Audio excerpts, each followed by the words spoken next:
Hutan Kalimantan ibarat nafas tertua hutan tropis, sebuah dunia hijau yang begitu lebat dan telah berdiri hampir tanpa perubahan selama lebih dari 1 abad. Dengan usia mencapai sekitar 130 hingga 140 juta tahun, hutan Kalimantan jauh lebih tua dibandingkan hutan Amazon yang diperkirakan berusia sekitar 55 juta tahun. Itulah mengapa jika hutan disebut sebagai paru-paru dunia, maka hutan Kalimantan adalah jantung purba yang menjadi saksi dari perubahan beragam zaman. Dengan luas mencapai puluhan juta hektar yang membentang melintasi 3 negara, yaitu Indonesia, Malaysia, dan Brunei Darussalam, hutan ini adalah epicentrum keanekaragaman hayati. Di dalamnya hidup sekitar 15.000 jenis tumbuhan dengan lebih dari 6.000 diantaranya tidak ditemukan di tempat lain di dunia. Hutan ini juga menjadi surga bagi 222 spesies mamalia dengan 44 diantaranya adalah endemik, 420 jenis burung di mana 37 diantaranya juga endemik, ditambah ratusan spesies reptil, amfibi, dan ikan yang menghuni sungai-sungai berwarna tehnya yang gelap.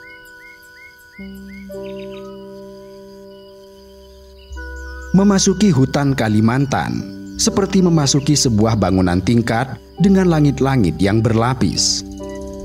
Struktur vertikal ini adalah hasil dari persaingan abadi untuk mendapatkan cahaya matahari. Lapisan teratas dihuni oleh pohon-pohon raksasa setinggi 70 meter menjulang perkasa layaknya menara hidup yang seolah berebut menyentuh langit. Puncak-puncak pohon ini menjadi tempat bersarang beragam burung besar seperti elang atau rangkong, yang keduanya membutuhkan pemandangan luas untuk mencari mangsa atau wilayah kekuasaan. Pada lapisan kedua terdapat apa yang disebut sebagai kanopi, sebuah atap hijau yang tebal dan saling bertautan yang terbentuk dari mahkota pohon-pohon dewasa setinggi 30 hingga 40 meter. Kanopi merupakan pusat aktivitas. Karena sinar matahari yang melimpah, begitu pula dengan bunga, buah, dan daun, kanopi menjadi rumah bagi sebagian besar satwa hutan. Di lapisan kedua ini, orangutan, bekantan, berbagai jenis kera, tupai, dan sebagian besar burung menghabiskan hampir seluruh hidup mereka. Di bawah kanopi, tepat di atas lantai hutan, terdapat apa yang disebut sebagai understory. Bagian ini diisi oleh lapisan semak, perdu, serta pohon-pohon muda yang telah beradaptasi untuk hidup dalam kondisi cahaya rendah. Disinilah banyak serangga, amfibi, dan reptil menjalani kehidupan mereka. Tumbuhan seperti jahe liar dan aneka palem tumbuh subur di tempat ini. Mereka menunggu kesempatan seperti tumbangnya pohon besar untuk mendapatkan secercah cahaya serta tumbuh lebih tinggi. Kemudian lapisan paling bawah adalah lantai hutan. Ini adalah dunia yang paling gelap dan hanya menerima sekitar 1 hingga 2% cahaya matahari yang berhasil menembus kanopi. Kehidupan di lapisan ini didominasi oleh pembusukan. Lapisan tebal serasah daun, ranting, dan pohon tumbang menjadi rumah bagi jutaan jamur, bakteri, serangga, serta invertebrata. Mereka adalah para pendaur ulang utama hutan yang menguraikan materi organik menjadi nutrisi penting yang akan diserap kembali oleh akar-akar pohon. Dan disinilah bunga-bunga aneh seperti Rafflesia menjalani kehidupannya. Struktur berlapis ini mencipta ribuan ceruk ekologis yang berbeda, memungkinkan begitu banyak spesies untuk hidup berdampingan tanpa harus bersaing secara langsung, yang pada akhirnya mendorong tingkat keanekaragaman hayati yang sangat luar biasa. Setiap lapisan vegetasi memiliki perannya masing-masing. Daun-daun lebar menyerap cahaya, akar-akar besar menahan tanah dari erosi, dan batang-batang pohon menjadi jalur lalu lintas bagi satwa arboreal. Bahkan jamur dan organisme pengurai bekerja siang malam, mendaur ulang kehidupan dalam keheningan.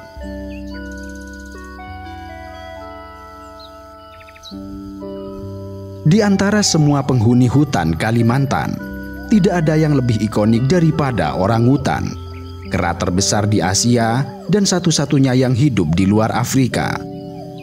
Mereka adalah mamalia arboreal atau penghuni pohon terbesar di dunia. Seluruh anatomi mereka dirancang untuk kehidupan yang anggun di puncak pohon. Lengan mereka yang panjang dan kuat, yang bisa mencapai rentang lebih dari 2 meter, berfungsi sebagai alat utama untuk berayun dari dahan ke dahan dalam gerakan yang disebut sebagai berakiasi. Jari-jari tangan dan kaki mereka yang panjang dan melengkung seperti kait memberikan cengkeraman yang kuat pada cabang-cabang pohon. Berbeda dengan kera besar Afrika yang sering menghabiskan waktunya di tanah, orangutan dewasa, terutama betina, hampir tidak pernah turun ke lantai hutan yang gelap. Kanopi adalah dunia mereka, tempat mereka mencari makan, tidur, kawin, serta membesarkan anak-anak. Orangutan juga tidak seperti kera besar lainnya yang hidup dalam kelompok sosial yang besar. Mereka cenderung menjalani kehidupan semi-soliter. Orangutan jantan dewasa yang dominan, yang dapat dikenali dari bantalan pipi yang lebar dan kantung tenggorokan yang besar, biasanya hidup menyendiri. Mereka menjelajah wilayah yang luas dan menggunakan panggilan jarak jauh yang dalam dan bergema untuk menandai kehadiran mereka serta menarik betina. Inti dari masyarakat orangutan adalah ikatan yang luar biasa kuat antara induk dan anaknya. Seekor bayi orangutan akan terus bersama induknya selama 6 hingga 8 tahun. Dan ini adalah periode pengasuhan terlama dari semua primata non-manusia. Selama waktu ini, sang induk akan mengajarkan semua yang perlu diketahui oleh anaknya untuk bertahan hidup. Mulai cara mengenali ratusan jenis buah yang bisa dimakan, teknik membangun sarang yang kokoh setiap malam, cara menemukan air di lubang pohon, serta cara menavigasi kanopi yang sangat rumit. Hubungan ini menjadi sangat penting karena tingkat reproduksi orangutan sangat lambat, di mana seekor betina hanya akan melahirkan 1 anak setiap 8 tahun sekali. Karisma orangutan seringkali menutupi peran ekologisnya yang krusial. Orangutan adalah frugivora atau pemakan buah. Makanan favorit mereka termasuk buah-buahan liar seperti durian, rambutan, leci, dan aneka jenis buah ara. Dengan menjelajah area yang luas untuk mencari buah, mereka memainkan peran vital sebagai penyebar benih. Ketika seekor orangutan memakan buah, biji-biji kecil akan tertelan utuh dan melewati sistem pencernaannya tanpa rusak. Orangutan kemudian akan bergerak jauh dari pohon induk sebelum mengeluarkan biji tersebut bersama dengan kotorannya. Paket kotoran ini tidak hanya menempatkan biji di lokasi baru yang jauh dari persaingan dengan pohon induk, tetapi juga memberinya pupuk alami untuk memulai pertumbuhan. Dengan menyebarkan biji dari ratusan jenis pohon buah, orangutan secara aktif membantu meregenerasi dan menjaga kesehatan serta keragaman genetik hutan. Tanpa mereka, banyak spesies pohon akan kesulitan untuk berkembang biak secara efektif. Dan oleh karena itu, melindungi orangutan berarti melindungi seluruh ekosistem hutan itu sendiri. Mereka bukanlah sekedar penghuni, sebab mereka adalah para penjaga atau tukang kebun hutan. Jika orangutan adalah raja kanopi hutan pedalaman, Maka ada satu primata lain yang mengklaim tahtanya di ekosistem yang berbeda namun sama pentingnya, yaitu hutan mangrove serta hutan rawa di sepanjang tepian sungai. Mereka adalah bekantan, monyet dengan penampilan yang paling eksentrik dan nyaris sulit terlupakan. Ciri yang paling menonjol dari bekantan adalah hidungnya. Bekantan jantan dewasa memiliki hidung besar, menjuntai dan berdaging yang bisa mencapai panjang lebih dari 10 cm dan terkadang bahkan tergantung hingga melewati mulut mereka. Hidung ini berfungsi sebagai ruang resonasi yang dapat memperkuat panggilannya untuk menarik betina atau bahkan untuk mengintimidasi jantan saingan. Sebaliknya, hidung betina jauh lebih kecil dan mancung. Dan konon, karena hidung besar serta perut buncitnya, masyarakat lokal di masa kolonial menjulukinya sebagai monyet Belanda, merujuk pada para pedagang dan pejabat Belanda yang dianggap memiliki postur tubuh serupa. Perut bekantan yang buncit juga bukan sekedar hiasan. Bekantan memiliki sistem pencernaan yang sangat terspesialisasi, mirip dengan sapi. Perut mereka yang besar dan bersekat-sekat berisi bakteri simbiosis yang membantu mereka mencerna makanan utama mereka, yaitu daun-daunan, terutama dari pohon mangrove dan rambai, serta buah-buahan yang belum matang. Bakteri ini mampu menetralisir racun yang terkandung dalam banyak jenis daun, yang kemudian memungkinkan bekantan untuk bertahan hidup dari sumber makanan yang tidak bisa dimakan oleh primata lain. Bekantan adalah spesialis sejati. Mereka sangat bergantung pada habitat hutan bakau, hutan rawa gambut, dan hutan di sepanjang aliran sungai. Kehidupan mereka terikat erat dengan siklus air pasang dan surut. Mereka menghabiskan sebagian besar waktunya di pohon-pohon di dekat air yang memberikan mereka sumber makanan melimpah serta perlindungan dari predator darat.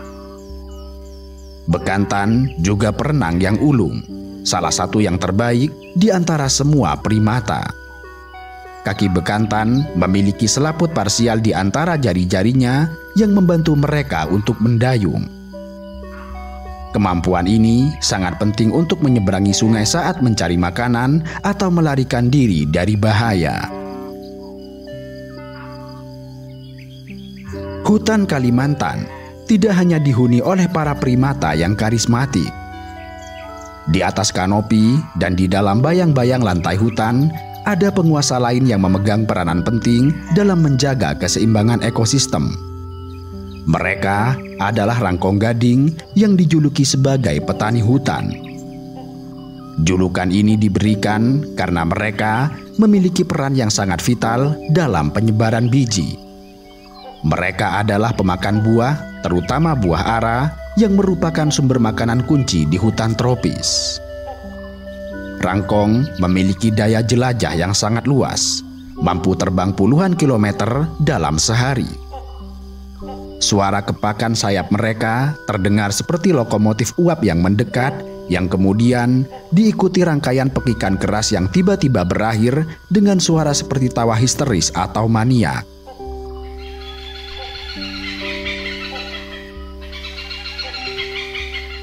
Burung ini adalah salah satu yang terbesar dan paling spektakuler dari semua jenis rangkong atau enggang. Setelah memakan buah, burung rangkong akan terbang jauh sebelum memuntahkan kembali biji-bijinya. Kemampuan ini membantu mereka menjadi agen penyebar benih jarak jauh yang sangat efektif, membantu menjaga keragaman genetik pohon di seluruh area hutan, dan meregenerasi area yang terdegradasi. Tanpa burung rangkong, banyak pohon ara dan pohon buah besar lainnya akan gagal bereproduksi secara efisien. Keistimewaan rangkong gading terletak pada balung di atas paruhnya.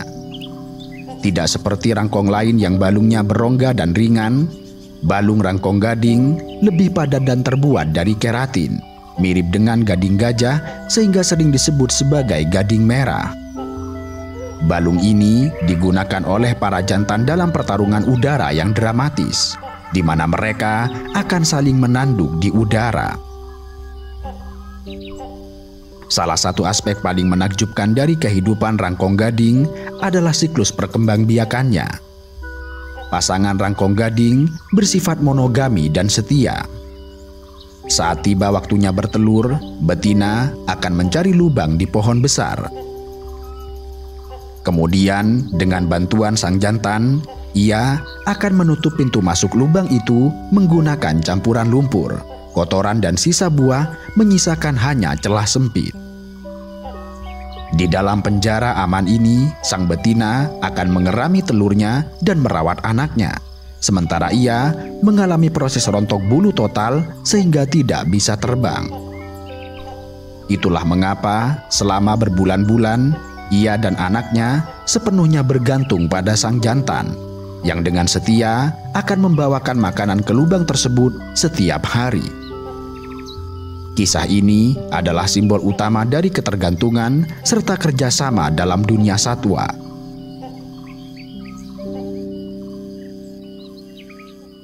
Jika rangkong gading menguasai langit, maka macan dahan adalah penguasa bayang-bayang. Kucing liar yang sangat luar biasa ini merupakan salah satu predator paling misterius dan sulit dipahami di dunia.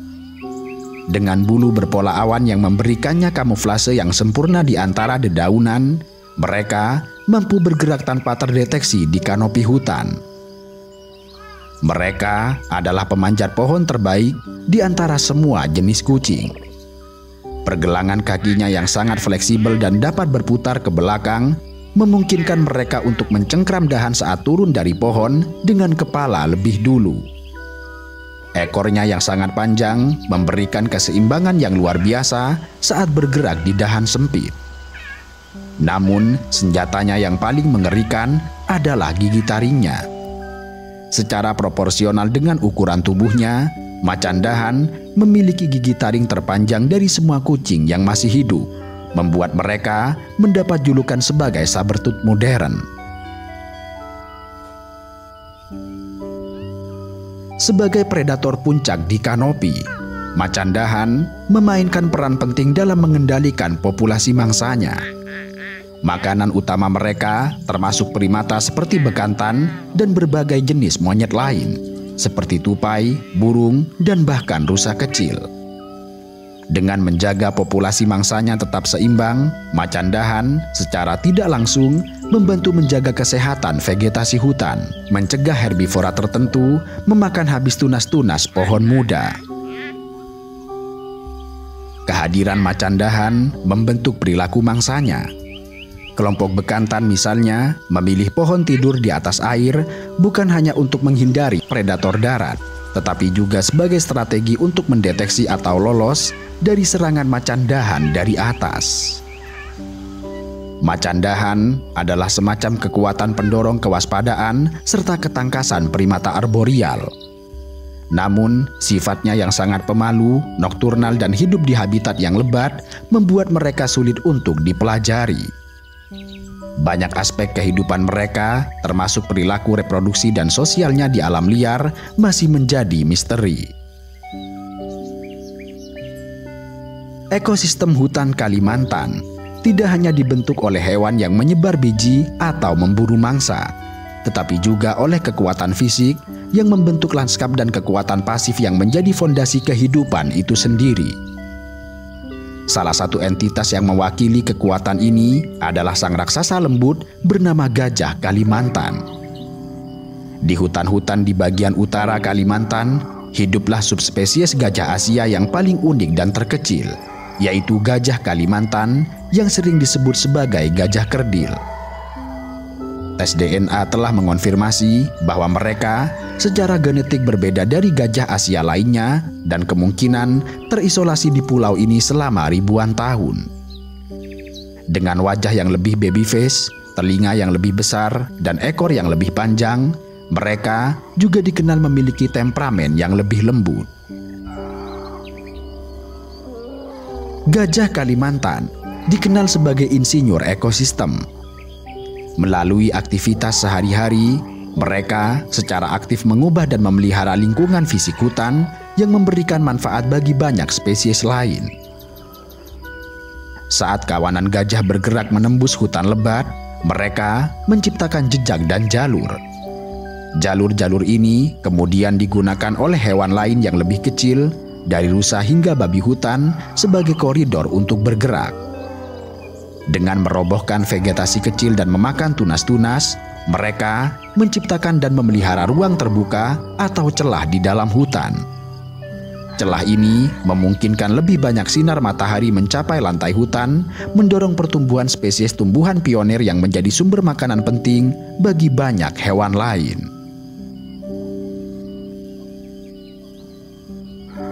Seperti orangutan, gajah Kalimantan adalah penyebar benih yang sangat penting, terutama untuk tanaman dengan biji yang sangat besar yang tidak bisa ditelan oleh hewan yang lebih kecil. Mereka memakan buah dalam jumlah besar dan dapat melakukan perjalanan jauh sebelum mengeluarkan biji tersebut dalam gundukan kotoran yang besar dan kaya dengan nutrisi. Kotoran gajah adalah pupuk yang luar biasa yang dapat memperkaya tanah hutan yang miskin hara. Tidak hanya itu, di musim kemarau, mereka menggunakan gading dan kakinya yang kuat untuk menggali dasar sungai yang kering untuk mencari air. Lubang-lubang galian ini kemudian menjadi sumber air vital bagi banyak hewan lain yang tidak mampu menggali sendiri. Jalinan kehidupan yang diciptakan oleh gajah sangatlah nyata. Mereka memelihara habitat bagi hewan lain, menyebarkan benih pohon yang menjadi rumah dan makanan bagi primata dan burung, serta menyuburkan tanah yang menopang seluruh hutan. Namun, sebagai hewan dengan daya jelajah terluas, mereka adalah yang paling rentan terhadap fragmentasi hutan. Ketika hutan terpecah menjadi petak-petak kecil oleh perkebunan atau jalan, ruang gerak mereka menjadi terbatas, memicu konflik dengan manusia yang seringkali berakhir fatal bagi sang gajah. Selain kehidupan para hewan, lantai hutan Kalimantan juga menyajikan kehidupan flora yang memukau. Di bawah naungan para raksasa seperti ulin dan keriuhan hidup di kanopi, lantai hutan yang temaram menyimpan permatanya tersendiri. Ini adalah dunia keindahan yang aneh, misterius, dan sangat terspesialisasi. Satu di antara permatanya yang paling terkenal adalah bunga parasit raksasa yang legendaris bernama Rafflesia. Bunga Rafflesia seringkali disebut sebagai bunga tunggal terbesar di dunia. Spesies yang ditemukan di Kalimantan bahkan bisa mencapai diameter lebih dari 1 meter. Kendati demikian, keajaiban Rafflesia bukan hanya terletak pada ukurannya, tetapi pada biologinya yang sangat aneh. Bunga Rafflesia adalah holoparasit, yakni jenis tumbuhan parasit yang sepenuhnya bergantung pada inang untuk mendapatkan nutrisi dan tidak dapat berfotosintesis sendiri. Mereka tidak memiliki klorofil atau memiliki klorofil yang sangat sedikit sehingga tidak dapat membuat makanan sendiri melalui fotosintesis. Mereka juga tidak memiliki bagian tumbuhan yang kita kenal. Tidak ada daun, tidak ada batang, dan tidak ada akar sejati. Seluruh hidup mereka dihabiskan sebagai jaringan filamen halus yang tumbuh di dalam tubuh tumbuhan inangnya, sejenis liana atau sulur anggur dari genus Tetrastigma. Selama berbulan-bulan atau bahkan bertahun-tahun, Rafflesia hidup tidak terlihat, menyerap semua nutrisi dan air dari inangnya. Satu-satunya saat Rafflesia menunjukkan dirinya ke dunia adalah ketika mereka telah siap untuk berkembang biak. Sebuah kuncup besar seperti kubis akan muncul dari kulit inang dan perlahan-lahan membengkak selama berbulan-bulan sebelum akhirnya mekar, di mana kemudian bunga yang mekar itu hanya bertahan selama beberapa hari. Penampilan mereka sangat spektakuler, dengan 5 kelopak tebal berwarna merah bata yang dihiasi bintik-bintik pucat. Untuk menarik para penyerbuk, Rafflesia menggunakan strategi penipuan yang brilian. Mereka mengeluarkan aroma yang sangat mirip daging busuk atau bangkai yang membusuk. Aroma ini sangat menarik bagi lalat bangkai yang merupakan penyerbuk utamanya. Lalat yang tertipu akan hinggap di bunga, mengira itu adalah sumber makanan atau tempat untuk bertelur. Kemudian, saat lalat bergerak di dalam bunga, serbuk sari akan menempel di punggungnya. Jika lalat yang sama kemudian mengunjungi bunga Rafflesia dari jenis kelamin yang berlawanan, maka penyerbukan akan terjadi. Dengan demikian, kehidupan Rafflesia adalah contoh ekstrim dari spesialisasi dan ketergantungan. Dan mereka juga bergantung pada hewan kecil seperti tupai untuk memakan buahnya dan penyebaran bijinya yang sangat kecil, dengan harapan biji itu akan mendarat di liana tetrasigma yang cocok. Seluruh siklus hidup mereka adalah serangkaian kebetulan yang luar biasa, dan mereka sangat rentan terhadap gangguan sekecil apapun di habitatnya.